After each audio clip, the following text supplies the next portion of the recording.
नमो राघवाय। जय श्री सीताराम। यह जो मैं पाठ करती हूँ यह भावार्थ बोधनी है, हिंदी टीका। यह चित्रकूट पीठाधीश्वर जगत गुरु जी की है। इससे मैं पाठ श्रवण करती हूँ और आप सबको भी सुनाती हूँ। एक रामचरितमानस तो कई है, गीता प्रेस गोरखपुर की भी है। यह मेरे जगत गुरु चित्रकूट पीठाधीश्वर की भावार्थ बोधनी है। आपको जैसी लगती हो आप कमेंट बॉक्स में लिख दिया करें कि यह पाठ कैसा है। इसमें प्रसंग चल रहा है सीताराम विवाह। ये जो प्रसंग होते हैं, शिव विवाह, सीताराम विवाह, जो भी विवाह होते हैं, इन सब के सुनने से और दूसरों को सुनाने से इसमें हमारे घर में मंगल उत्सव होते रहते हैं। इसलिए अपने बच्चे का जन्मदिन करो या न करें, लेकिन फिर भी हम रामनवमी और जन्माष्टमी करते हैं। इसी तरह ये विवाह उत्सव है, इनको भी हम अपने बच्चों का जैसा भी करें करते रहें। इनसे हमें अपने विवाह के भी लिए, बच्चों के लिए भी शिक्षा मिलती है। तो मैंने पिछले ब्लॉग में कहा था कि माला वर को डलनी चाहिए, ना कि कन्या को, लेकिन अब हो गया है कि अगर कन्या भी डालती है वर भी डालता है, ऐसा नहीं मात्र, क्योंकि कहते नहीं है वरमाला है, कन्या माला कहीं भी लिखा हुआ नहीं है। तो यह विवाह तो भगवान राम का टूटत ही धनु भयो विवाह, जैसा ही धनुष टूटा तो कहा, लेकिन भगवान यहाँ विवाह अनुमति से कर रहे हैं। भगवान ने कहा मेरे पिताजी आ जाएंगे, अनुमति देंगे तब विवाह करेंगे, क्योंकि सब जितने भी भगवान के अवतार हुए किसी में विवाह हुआ नहीं। जैसे कि उसमें कौन सा विवाह हुआ, भगवान ने कश्यप अवतार रखा, फिर उसमें वो लिया नरसिंह अवतार लिया, उसमें तो विवाह कहीं दिखाई नहीं गए। लेकिन जो कृष्ण विवाह हुए तो वे चलते फिरते ही सारे विवाह हुए। कभी गए तो कृष्ण भगवान रुक्मिणी को विवाह करके आ गए, कभी सत्यभामा को, कभी जामवंती को, ऐसे ही भगवान के 16,108 विवाह हुए। लेकिन जो हमारे राम भगवान का विवाह हुआ वो सविधि पूर्ण सनातन धर्म के अनुसार, और 1 साल बारात अवध जनकपुर में रहने के बाद विवाह हुआ। तो वही उत्सव हमारे और आपके परिवार के बीच बना रहे और हम और आप इस विवाह के उत्सव का आनंद लेते हैं। आइए और यहाँ से शुरू करते हैं। होम समय तनु धरि अनले अति सुख आहुति ले, विप्रवेश धरि भेद सब कर विवाह विधि दे। तो क्या है, विप्रवेश धरि भेद सब, जो वेद शास्त्र थे वो मनुष्य का रूप धारण करके आ गए, और आने के बाद वो क्या करते हैं, कहीं विवाह विधि दें। यानी जो गुरुजी भावार्थ लिख रहे हैं, क्या लिख रहे हैं कि ब्राह्मणों का वेश धारण करके विवाह की विधि कर देते हैं। कौन? वेद और शास्त्र। ये भगवान राम के विवाह में मिला। तो जो अच्छा विवाह होता है उसमें हमारे सभी तीर्थ देव अपने जब लड़का लड़की का विवाह करते हैं तो ये तो अनुभव हम और आप जानते ही हैं कि पीला चावल देते हैं देवताओं को, मंदिर भी जाते हैं, कीर्तन भी कराते, किस लिए कि सभी देव पधारे। और ये तो स्वयं 3 लोक के नाथ का विवाह है, तो सभी वेद इस तरह से विवाह की विधि कर रहे हैं। जनक पाट महिषी जग जानी, सिय मातु किमि जाए भकानी।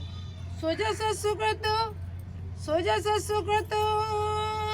सुंदर, सुजस सुकृत सुख सुंदरताई, सब समेट विधि रची बनाई।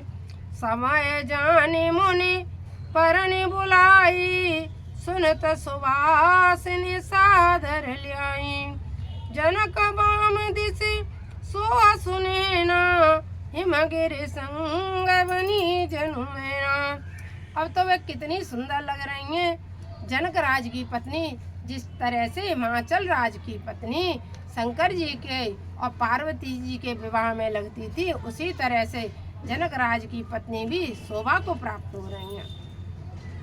कनक कलश मणि को पर रूर, सुच सुगंध मंगल जल पूरे। निज कर मुदित राय और रानी, धरे राम के आगे आनी। पवित्र एवं सुगंधित मंगल जल से पूर्ण सुवर्णों के कलश मणियों के सुंदर परातों को महाराज जनक जी और महारानी सुनैना जी प्रसन्न होते हुए अपने हाथ से लाकर श्री राम जी के आगे रखा। या क्या कह रहे हैं कि सुगंधित मंगल के जल, पवित्र एवं सुगंधित, यानी पवित्र जल को रखे रहेंगे। यहाँ भी हमें इस चौपाई में एक शिक्षा मिल गई कि कभी कभी क्या होता है, आजकल मैरिज होमों में विवाह होने लगे हैं, तो जब कभी पानी नहीं हुआ तो कम से कम हम घर से जल नहीं लेके गए हैं तो एक बिस्लरी की बोतल खोल के उसमें से पानी ले लिया करें। ऐसा नहीं कि पानी की ज़रूरत है भगे चलेगा, गंदा सा ड्रम रखा है नीला पीला हरा, उसी से भर के ले आए, उससे बेटा बेटी का विवाह हो गया, तो क्या उस जल को देवता लेते होंगे? नहीं। ये छोटी छोटी जो बातें होती हैं विवाह में, उनको हमें अवश्य ध्यान देना चाहिए। हो जाता है कहीं मैरिज हो में कहीं शादी हो रही है तो इस बात का ध्यान जरूर रखो। यह इस चौपाई से हमें शिक्षा मिल गई। वो स्वयं वो क्या कर रहे हैं कि पवित्र जल को ले रहे हैं। यहाँ इस पढ़े वेद मुनि मंगल वाणी, गगन सुमन झरि अवसर जानी, बर बिलो की दंपति अनुरागे, और पाई पुनीत पखारन लागे।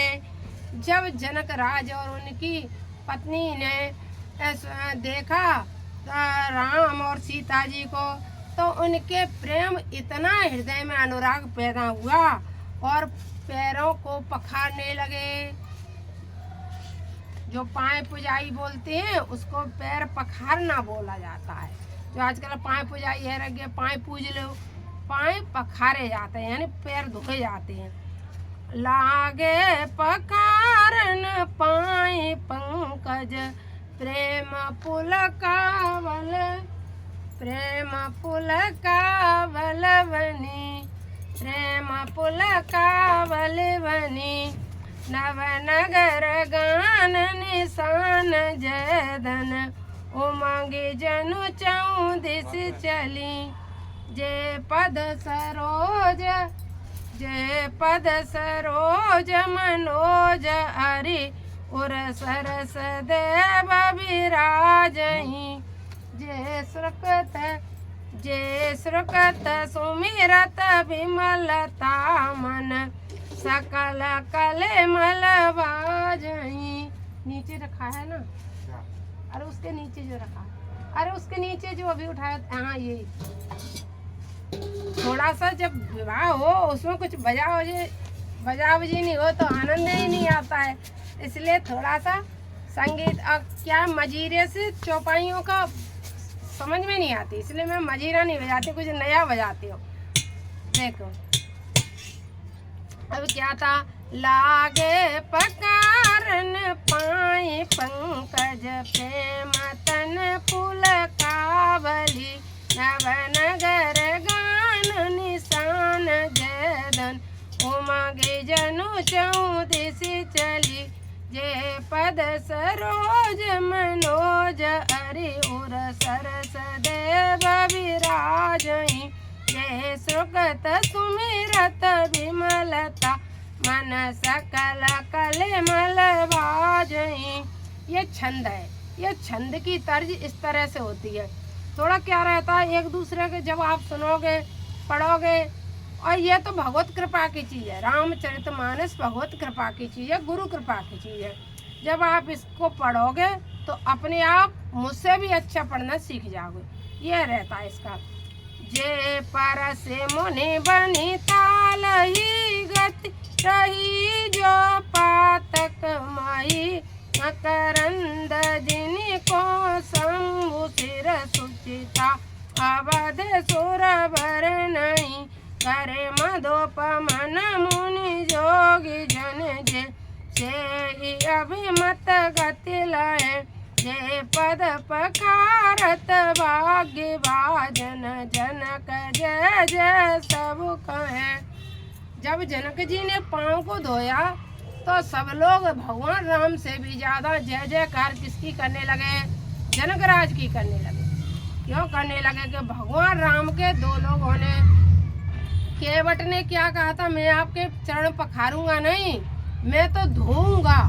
केवट की जिद मैं धोऊंगा। जनक राज ने भी पखारी पाए थे, लेकिन केवट ने कठोटा में पूरे पांव रख के धोए थे मलमल के भगवान के। तो ये पखाना किसे कहते हैं? जैसे अपन ऐसे करके करते हैं, ऐसे पखाना कहते हैं। धोना किसे कहते हैं? जैसे पत्नी ने जल डाला हुआ धो रही है, तो दोनों में अंतर होता है। तो जनक राज को देख करके सब जय जयकार करने लगे। भर कुंवरी कर तल जोरी साखो चार दो कुल गुरु करे।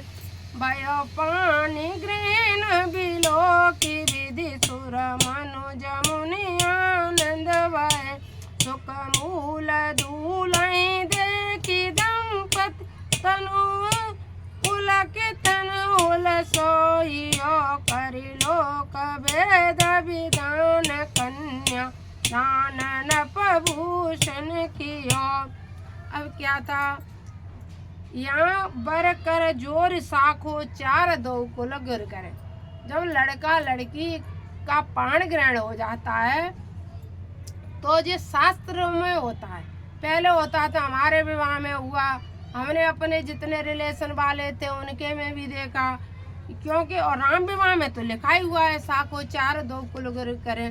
लेकिन अब क्या है कि पंडित जी भी तैसे के दो श्लोक अच्छी तरह से जानते नहीं हैं, और वैसे ही हमारे पूरा फोटो स्टेज में टाइम निकल जाता है। इस कारण से क्या होता है कि कभी हमारे विवाह में अब साकोचार बंद हो गया है, जानते नहीं है साकोचार क्या होता है। दो कुलों के वृद्धि बोली जाती है, जिसमें साकोचार में मंत्र पढ़ते हैं। जो लोग जानते हैं उसे साकोचार का मतलब समय तो उसमें श्लोक बोले जाते हैं और कहा जाता है कुल वृद्धि वृद्धि वृद्धि।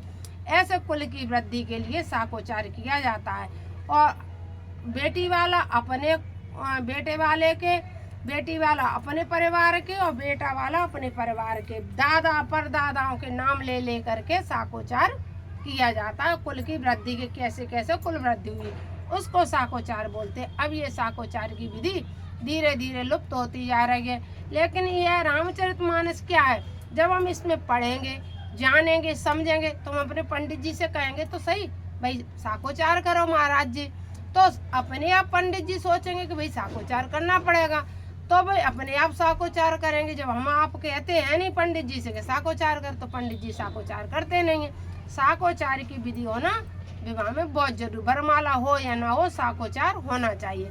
इसी से तो हमारे परिवार की वृद्धि होती है। तो ये साकोचार विधि हुई राम विवाह में।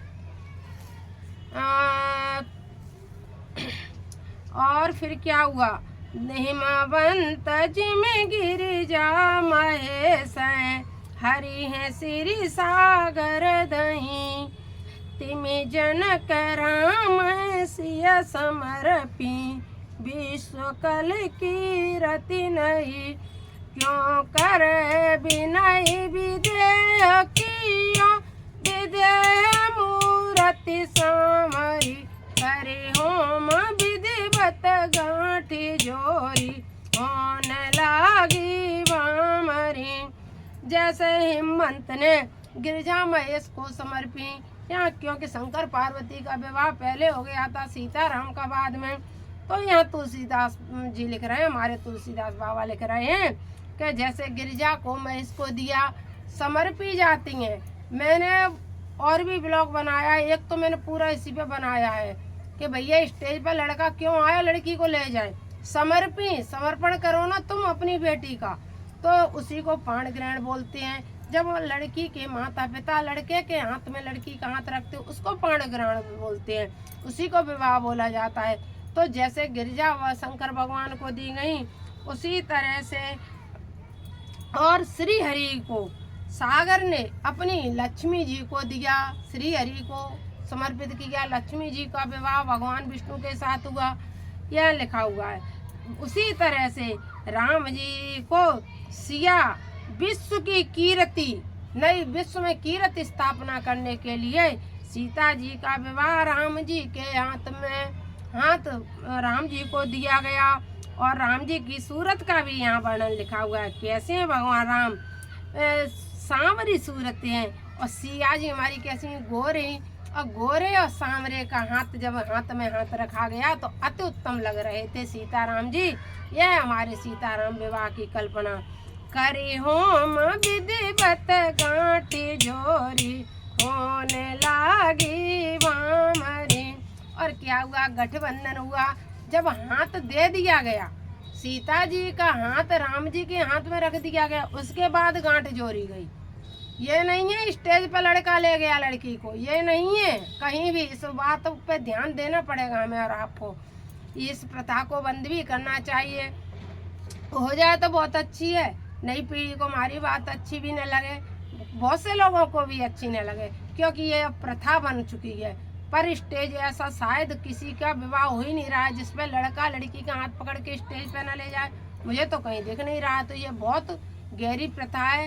धीमे धीमे करके हम कोशिश तो कर सकते हैं रामचरितमानस के अनुसार, बस कोशिश है।